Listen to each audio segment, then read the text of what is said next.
previous video, in part 2, we took a look at the story of Adam and Eve and the serpent and saw how it related to a very specific set of constellations. That description incorporated the nightly motion that is caused by the Earth turning on its axis, but actually these metaphors also incorporate the motion, the annual motion of the Earth on its orbit around the Sun.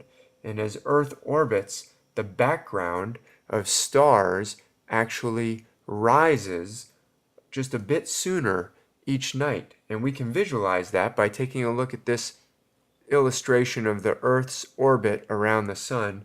And we can imagine for one moment that the Earth is actually stuck in this one particular point on its orbit that you see illustrated here. It's still rotating on its axis, but it's not orbiting. It's stuck right there.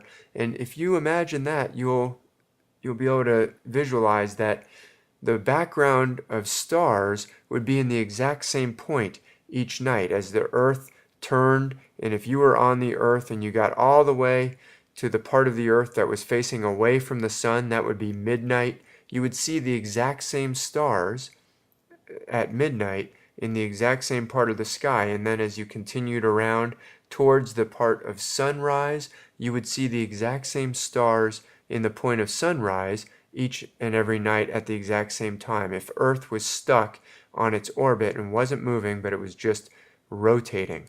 So you would see that. But now imagine that the Earth begins to go on its orbit and go around the Sun. Now you can visualize that the stars in the background will actually be a little bit ahead each night from the point that they were the night before, because the Earth is making progress as it goes around on its orbit. The background of stars, the background that you're seeing is going to be ahead by actually about 4 minutes each night. Each set of stars will rise about 4 minutes earlier along that celestial equator that we have depicted on this particular illustration. The stars will be about 4 minutes ahead, and so the stars that are the background stars just before the sun rises will actually throughout the year progress from one constellation to another due to the fact that the background stars are rising 4 minutes sooner each night. And this is what causes, as we go throughout the year, the progression through the signs of the zodiac. And so let's go outside into the night sky and see what it looks like from an observer on the ground looking towards the east. And what I'm actually going to do is I'm going to keep the view pointing to the eastern horizon, but then I'm going to advance one day at a time. So what you're going to see is not the stars. It looks very much like when the stars are going across the sky during one night, but what I'm actually doing is I'm advancing one day at a time. So what you're seeing is the fact that the stars are now rising one day, 4 minutes earlier each day as we go throughout the year. And what's going to happen then is that the point, this is right before the sun rises, you're going to slowly get a different constellation rotating into that point before the sunrise each month. Basically, as we go throughout the signs of the zodiac, you're going to see a different zodiac sign occupying that spot approximately every 30 days. And the way that you're going to know that I'm actually advancing one day at a time is that the moon is going to come streaking across. You're going to see the moon going actually backwards across the sky, which is not what you normally see it do. And that's because what we're doing is we're watching kind of time-lapse photography one day at a time. And the moon actually each month gets overtaken by the sun, but you don't have to worry about that. But when you see the moon come streaking across, each time it does that is about 1 month. So you're going to see a new zodiac constellation rotating into the eastern point in front of the rising sun approximately once every month. And the months will be signaled by the moon streaking down, and then each time it hits the horizon, it's going to hit the horizon approximately 1 month apart. So let's start to roll time-lapse photography 1 day at a time very rapidly, and you'll see that take place. And as we begin, you see there Capricorn in the east. It looks like a little goat, which Capricorn is, with his horns kind of pointing downward. He's got a triangular head. His tail is sticking up in the air to the right side of the Capricorn there. And to the left of Capricorn, you can see the outline of Aquarius. And then just getting ready to come up, you can see the first of the two fishes of Pisces. That first fish of Pisces is right next to the letter E, marking the due east position. Okay, so now as we roll the time-lapse photography, you'll see Pisces begins to rise up, and actually right next to Pisces we're going to have Aries begin to rotate into view. Aries follows right beside Pisces. And now here comes Taurus with the Pleiades. And after Taurus, now you're seeing Gemini rising up there. And we had a little skip in the tape there, but behind Gemini is Cancer, and now you're seeing Leo coming up. And behind Leo is the very large zodiac constellation covering a lot of degrees of arc of Virgo. There's Virgo, and another little skip in the tape there. But behind Virgo is Libra, which is that little trapezoid. Behind Libra you can see Scorpio now rising, and there's the teapot of Sagittarius. And behind Sagittarius we have Capricorn again, that's the little goat. And here comes Aquarius again, and now we're back to Pisces. And then Aries is that line to the left of Pisces. And so that's the zodiac cycle, and it's caused by the Earth orbiting the Sun. And we can arrange the zodiac signs in a circle in the zodiac wheel. And here we have a zodiac wheel, and in this case we've arranged so that we're going to follow around in a clockwise fashion, and we can see that we're starting on the left with the ram of Aries just past the letter X on the left hand side. And as we go up from Aries, then comes Taurus, and then comes Gemini. But that's an archaic or an old-fashioned zodiac wheel. I'm going to put up one with the symbols here, because as much as I really like that 1618 zodiac wheel, and I use it a lot on my blog, it might be a little confusing or hard to follow for some viewers. So here we have the entire year arranged in a circle, and it goes, as you can see, from Aries, then Taurus, Gemini, Cancer, Leo, Virgo, and all the way through, the same constellations that we just saw. Now what I want to pay attention to is that horizontal line, and what that does, that horizontal line is there to divide the upper half of the year from the lower half of the year. And this is metaphorical, but it refers to, there's a point during the year where the days start to become longer than the nights, and we cross into the half of the year where the days are longer than the nights. And that happens at the equinoxes. Each year we have a crossing point, and that's that horizontal line.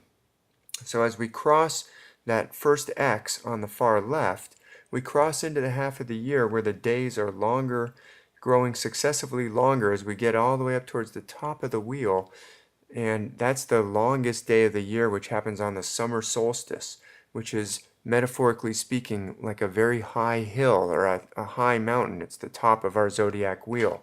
Then we begin to arc back downwards towards the point where the days are getting shorter, but they're still longer than the nights, until we get to that second X. That's the X on the right hand side, where we're going to cross that horizontal line again into the lower half of the year, where now the days are going to be shorter than the nights after that second crossing point. Those are the two equinoxes on either side, and they mark the division between the upper half of the year and the lower half of the year. These points of crossing have to do with the point of crossing between the spirit realm of the stars and the incarnate realm of material existence.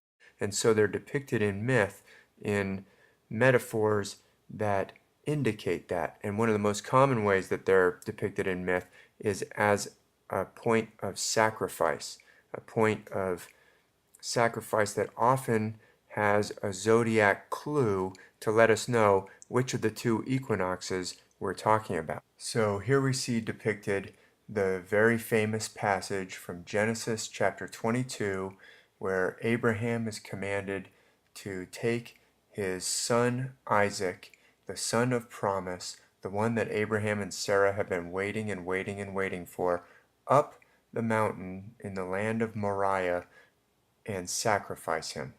And this is a horrifying scene when you look at it from this illustration from 1860, but it's not a literal sacrifice. If you understand the zodiac metaphorical celestial symbology that we've been talking about, going up the mountain, Mount Moriah in this case, we're going up towards the top of the year. So we know that we're talking about that X on the left-hand side of the zodiac wheel, the equinox on our way up.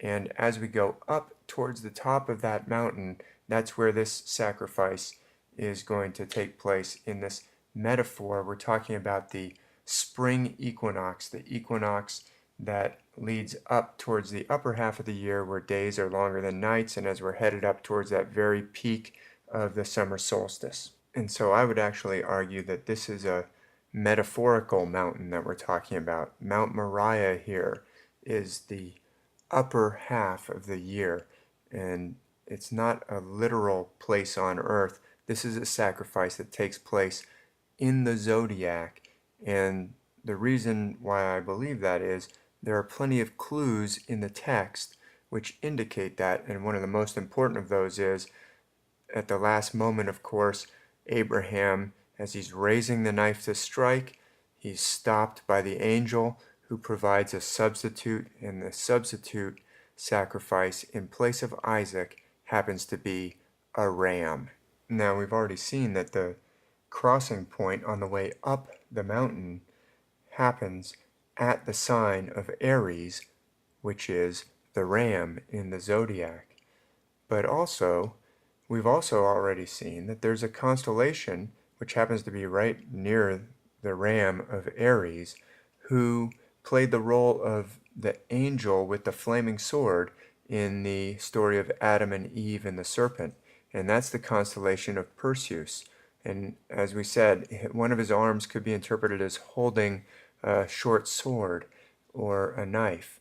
And here in this illustration, you can see very clearly Abraham and Isaac are very clearly in positions that indicate the constellation Perseus, and the ram of Aries is very clearly in the position that suggests the actual constellation of Aries, the ram, in the night sky. And even the angel, although I didn't draw in the outline, can be seen to be depicting the outline of the constellation Andromeda, which you can go verify that for yourself if you want to, and see that the artist who put together this illustration in 1860 is depicting Perseus, Andromeda, and Aries. So understanding this concept of the zodiac wheel is going to be critically important to detecting this common celestial foundation